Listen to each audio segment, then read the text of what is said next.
Ms. Baker? Thank you, Mr. Chairman. One is a comment and then a question. The comment is, I suppose it doesn't surprise me that there's been a little difficulty in identifying the benefit to the university, at least in your testimony, from a president serving on an outside board. There's an interesting component of this, and that is when somebody becomes a member of a board of an organization, they have a duty to the shareholders to put the shareholders first. And not necessarily where they're coming from first.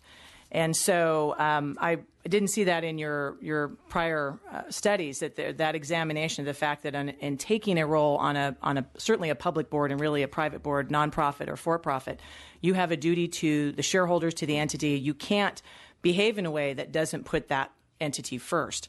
The flip side isn't that you put the organization that you come from first. So I think it's worth noting there's a different concept of conflict there that's worth us pursuing and thinking about. So thanks for indulging me, the comment. Okay. The second one is a question, and that is when there are, in the studies that you undertook, when a president serves as an outside directors are often sued. Correct. Both in class action cases and non-class action cases when something's happened at the organization. You mentioned if they make a misstatement or they have to restate their earnings or any public documents.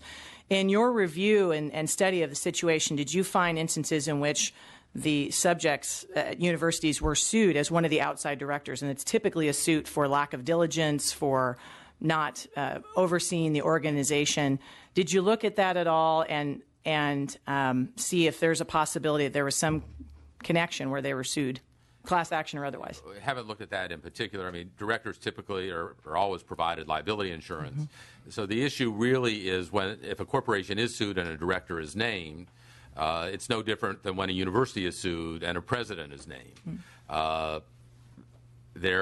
If they're acting within the scope of their employment or the scope of their responsibility, they're defended by that organization. Okay.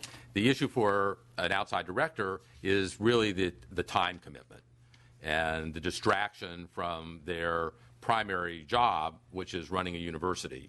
I mean, the concept that you mentioned before is in fact this issue of conflict of commitment as opposed to conflict of interest. Mm-hmm. Conflict of interest is pretty easy. You can legislate that. I think there obviously different states have different laws on conflict of interest. We've wrestled with the concept of conflict of commitment at our university for a long time, and we've never been able to figure out how to do that. And it doesn't just affect a CEO. I mean, it can affect any executive in the system, and it could even affect a faculty member who has a startup corporation that ends up getting sued for something. So it's a difficult issue, but we haven't studied that specifically other than sort of anecdotal reports that we've collected over the years. Well, I think it's worth looking at because when those suits typically happen, particularly in the lawsuit setting, particularly securities related or otherwise, the outside directors are typically challenged for a lack of diligence, a lack of oversight, and that then can carry over into their other roles that they have and not reflect well on the university, and that's not something that is often known.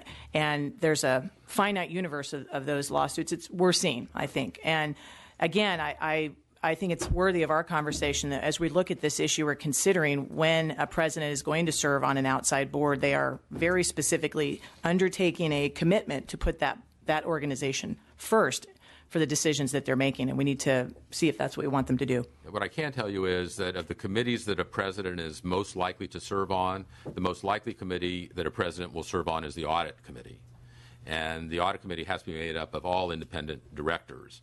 And the audit committee is the one that's certifying the financials of a corporation. So if there is the kind of misstatement of earnings or other financial problem, and if that's a result, the president certainly would be in most cases, if they're on the audit committee, they're going to get hit. Yeah, the audit committee is one of the single most challenging, and they have very high standards that they have to abide by, and they are the first ones after which you go for liability for the financial statements and otherwise. There's other committees as well. Well, thank you for your testimony.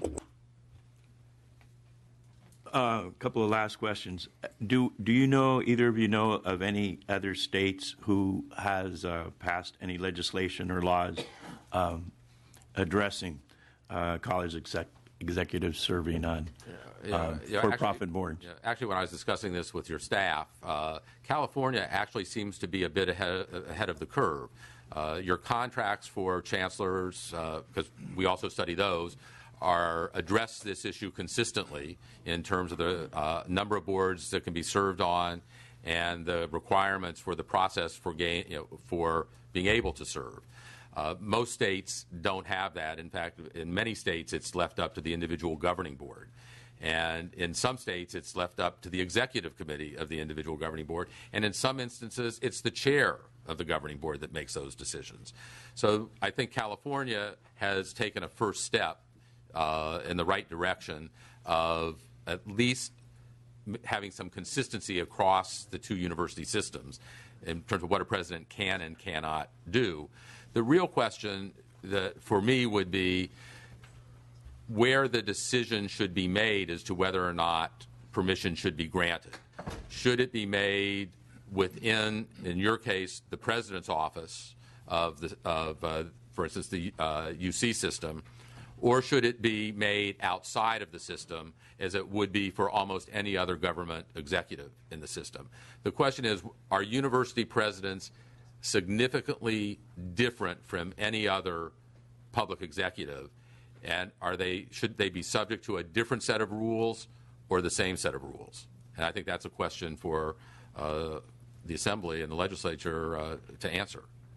Can you point us towards any university, college, or system that you would point to that has best practices?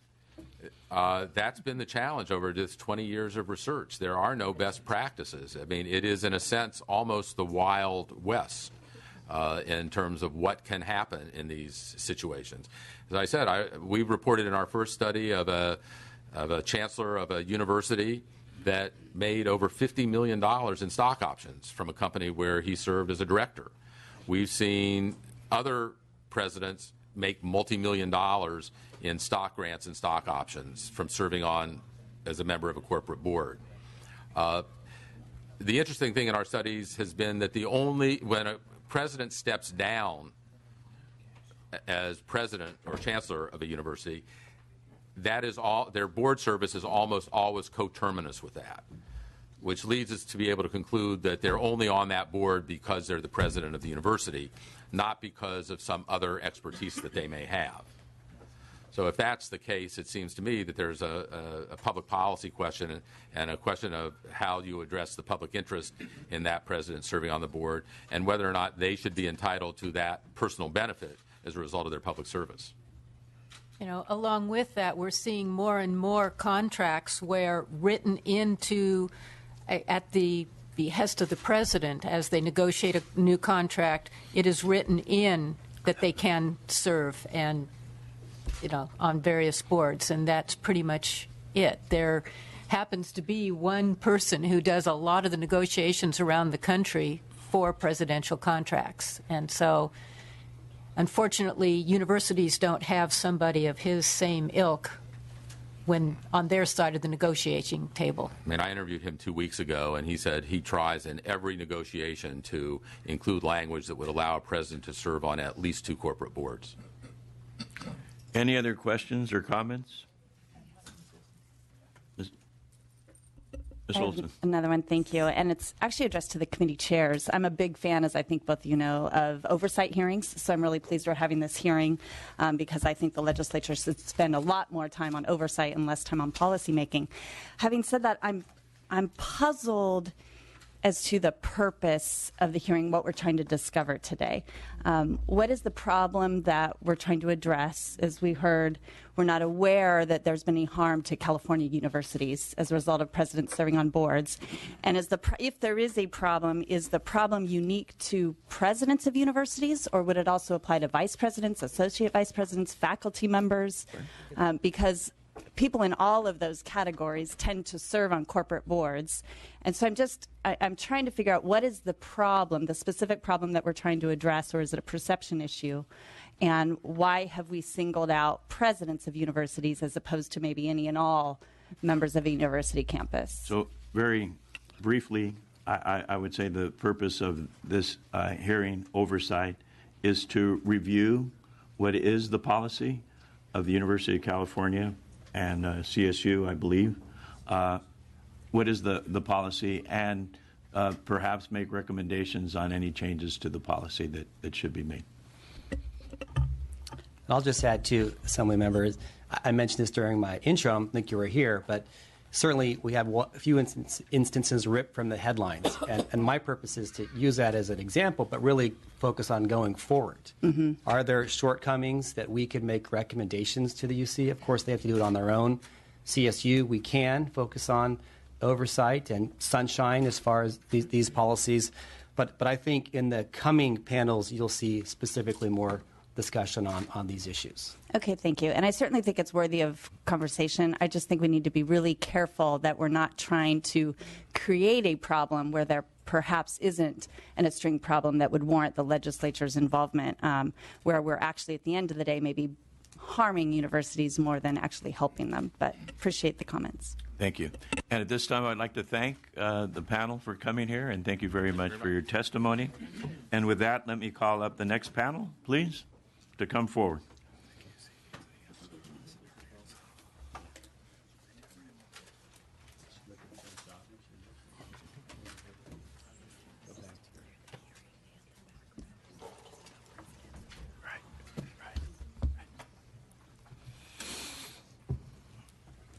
Welcome. Thank you for being here with us. We're going to go in this order, right? Yeah.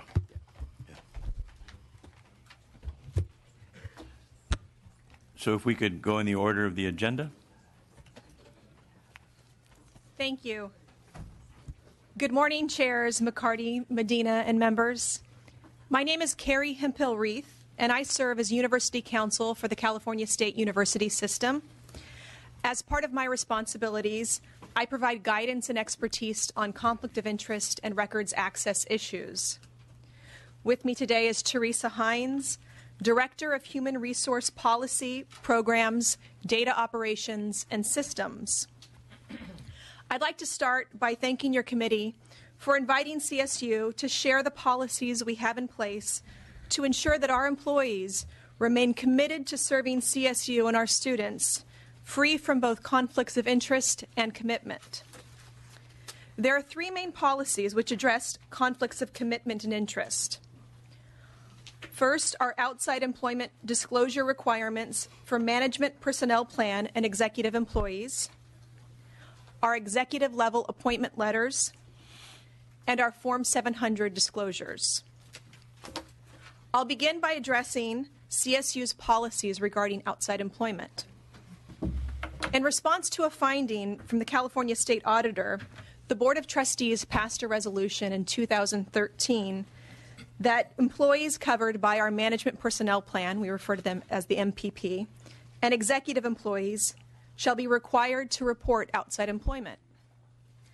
With the passage of the board's resolution, CSU implemented a policy called the Outside Employment Disclosure Requirements for Management Personnel Plan and Executive Employees. The policy requires that all members of the MPP, nearly 4,000 employees, including executives, disclose any outside employment and at several intervals. As a precondition to employment with the CSU at the time of hire, annually, within 30 days of accepting any outside employment, and within 10 days of a request by a supervisor. The policy broadly defines outside employment as any income received not compensated through CSU payroll. Simply put, any work that results in reportable income for which a 1099 or a W-2 is issued must be reported. Per the policy, all outside employment disclosures are to be reviewed and approved by an appropriate administrator for conflicts of commitment. For our executives and presidents, the administrator who reviews these forms would be the Chancellor and/or our Board of Trustees. The approving administrator would ensure that their full-time state employees are not taking outside employment that would interfere with their obligations to the CSU. The administrator has the authority to advise the employee if the employee's outside employment is in conflict with CSU employment and cannot continue. While an employee would not be terminated for merely having outside employment, if the outside employment prevents the employee from performing CSU work assignments and negatively impacts the employee's work performance, they could be non-retained in the NPP. The second policy that protects the public interest are executive appointment letters. Since becoming Chancellor of the CSU, Dr. Timothy White has added language to the appointment letter of every Vice Chancellor and President that limits their service to 2 corporate boards and requires that they obtain his approval before sitting on this board. This is to ensure that board service does not pose a conflict of commitment or interest. The process for executive board approval was started by Chancellor Reed in approximately 2008, but it's been standardized by Chancellor White. Today, out of CSU's 23 campus presidents and 6 vice chancellors, only 2 serve on corporate boards and receive compensation. CSU San Bernardino President Tomas Morales earns $12,000 per year as a board member of the United Health Group of New York. He participates in 4 conference call meetings per year in this role. CSU East Bay President Leroy Morishita is board member and currently chair of the board of JA Health Benefits Trust. He participates in 4 meetings a year and earns $16,000 per year, all of which he donates to charitable organizations, with the majority going to CSU East Bay's Pioneer Scholarship Fund and other campus causes. With only 2 presidents reporting outside employment, both with a limited time commitment and neither of which pose a conflict of interest or commitment, we don't believe that outside employment is an issue at CSU. That said, we'd like to keep it this way, and we'd like to do more to improve and better ensure the public trust. Today, we commit to improve our policy, transparency, and accountability in 3 ways. First, we will revise our outside employment policy to better define and more clearly communicate outside employment policy objectives and develop stronger monitoring requirements. Specifically, the revised policy will establish reporting requirements for each campus at the system-wide level. It will also provide clear policy objectives and guidance to determine when conflict of commitment exists and the steps that should be taken if a conflict is found. Second, we will revise the outside employment disclosure and acknowledgement form for management and executive employees in 2 important ways. First, we'll require that all management and executive employees complete a disclosure form, whether or not they have outside employment. Second, the form will be changed to include a detailed checklist of possible types of outside employment and will require each affected employee to go through each category and select yes or no. We believe that these changes will allow CSU to receive a clear and accurate report of outside employment of every affected employee. Third, while our outside employment disclosure forms are a matter of public record, we intend to increase transparency by publicly reporting any outside employment of presidents and executives. We believe that these improvements will ensure that both CSU and members of the public are accurately informed about the outside employment of all management and executive employees and are better positioned to prevent conflicts of commitment. The final policy I'll address today, the Form 700 process, protects against conflicts of interest. CSU employees should always act in the best interest of the university and not their own pocketbooks. I know you're all intimately familiar with the Form 700 Statement of Economic Interest, especially since the filing was just last Friday. Like every state agency, employees serving in a designated position at CSU must file an annual Form 700. Designated positions and the disclosure categories assigned to them are determined by each campus and the Office of the Chancellor using detailed guidelines set by the system office. The disclosure categories and list of designated positions must be approved by the Fair Political Practices Commission and our Board of Trustees.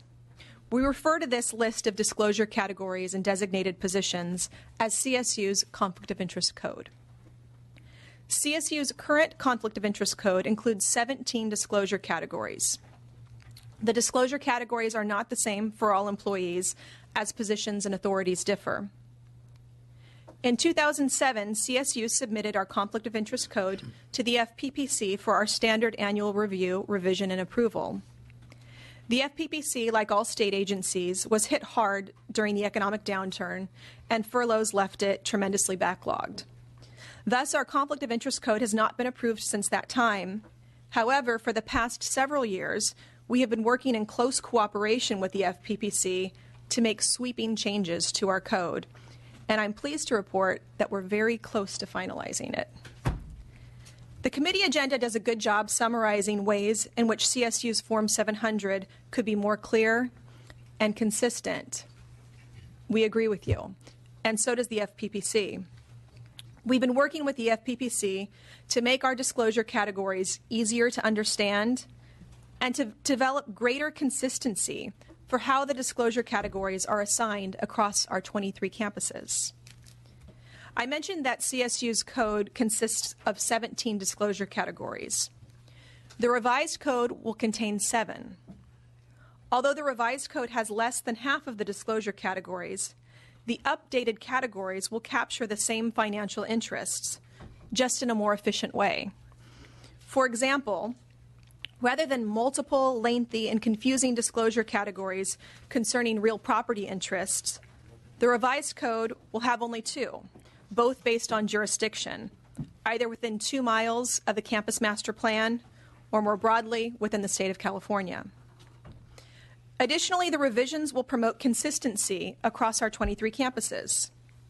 Clear guidance will be given concerning the appropriate disclosure categories to assign to each designated position based on position description.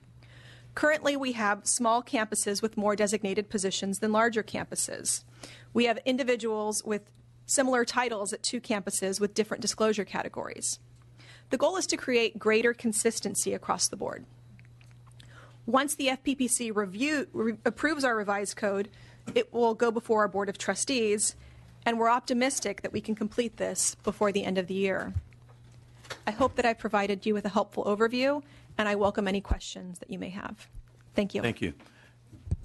And I think we'll just continue hearing from the testimony, if we could, please.